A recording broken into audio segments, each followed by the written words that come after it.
आ आई. Yes. ब ब बदक. क क कणीदार.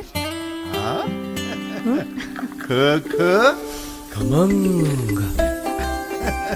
ग ग गोकुळतू. हा. अगदी घरच्यासारखं. कणीदार खमंग म्हणजेच गोकुळ तूप. चांगला वागतो ना त्याचं नेहमी चांगलंच भलं वाग. पण मला एक कळत नाही की अशोक चव्हाण भ्रष्टाचारी आहेत का नाही आहेत. आता आदर्श म्हणजे साधा साधा घोटाळा नाही, आदर्श आदर्श आई, आदर्श वडील, आदर्श शिक्षक माहिती होतं, पण घोटाळ्यातला आदर्श नव्हता बाई माहिती मला. खरं आहे का नाही सांग. आणि काय घोटाळा. आता असं म्हणजे हे वेदना देणारी गोष्ट आहे की घोटाळा कसला, आरोप काय आहे की जे शहीद झालेले भारताचे सुपुत्र आहेत त्यांच्या ज्या वीरपत्नी आहेत त्या वीरपत्नीला घर दिलं आणि त्या घरावर भ्रष्टाचार कोणी केला, त्या वीरपत्नीला घर नाही मिळालं, त्याचा भ्रष्टाचार करून ते सगळं जे मिळालं ते अशोक चव्हाणांच्या पदरात पडलं असं मी म्हणत नाही हा, भारतीय जनता पक्ष म्हणते. आता मला एक सांगा, शुक्रवारी पार्लमेंट चालू होतं. पार्लमेंटमध्ये निर्मलाताई यांचं माझे अतिशय वैयक्तिक संबंध चांगले आहेत, अतिशय चांगली महिला आहे.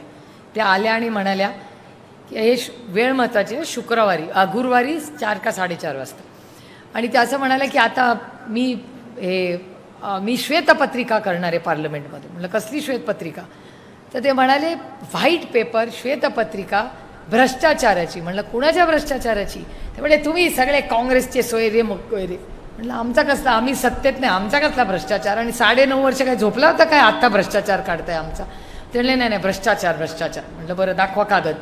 बघितला कागद, पहिलंच नाव होतं आदर्श घोटाळा. म्हटलं अरे तेच झाला गुरुवार. शुक्रवारी सकाळी 11 वाजता आमचा सुरू झाला युक्तिवाद. त्याच्यामध्ये त्यांनी सांगितलं की सगळ्यात मोठा भ्रष्टाचार कोण करतं तर काँग्रेस. मी म्हणत नाही हां, ओ टी व्हीवाले नीट रेकॉर्ड करा नाही तर अर्धच दाखवाल. तर त्यांचं म्हणणं आहे की काँग्रेस पक्षाने भ्रष्टाचार केला आणि सगळ्यात मोठ्या या देशात भ्रष्टाचारी माणूस कोण तर अशोक चव्हाण, असं भारतीय जनता पक्ष म्हणाले.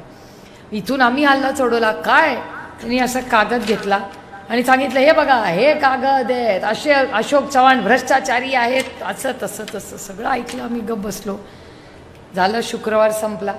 गुरुवारी निर्मलाताईंनी आरोप केला, शुक्रवारी भारतीय जनता पक्षाने आरोप केला. शनिवार रविवार पार्लमेंट नव्हतं.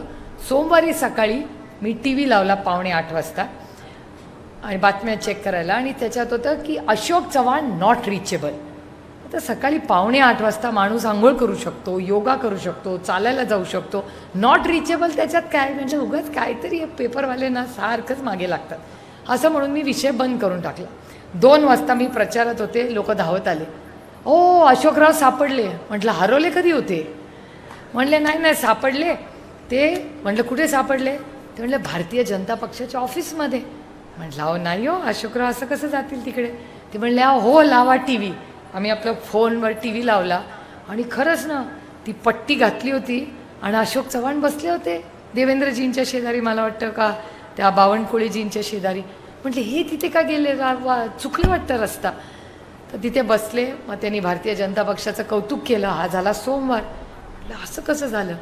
काल तर म्हणत होते भ्रष्टाचारी आहे, सगळ्यात मोठा भ्रष्टाचार ह्यांनी केला आहे.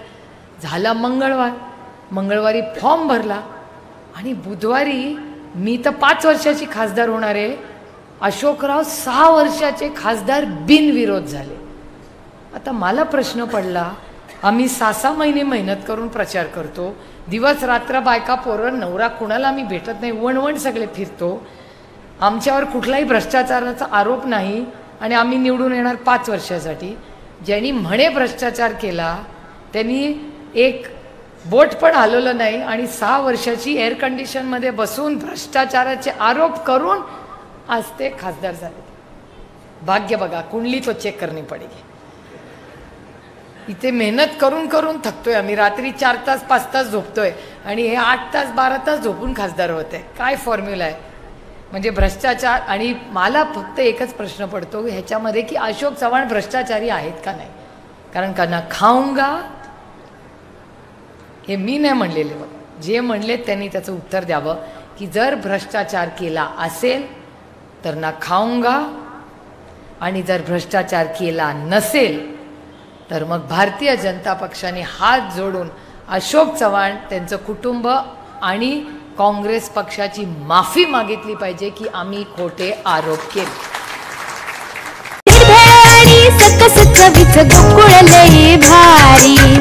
गोकुळ दूध आणि दर्जेदार दुग्ध उत्पादने. चव आहे कोल्हापुरी. गोकुळ लई भारी. ताज्या घडामोडींसाठी RK न्यूजच्या YouTube चॅनेलला सबस्क्राईब करा आणि बेल आयकॉनला क्लिक करायला विसरू नका.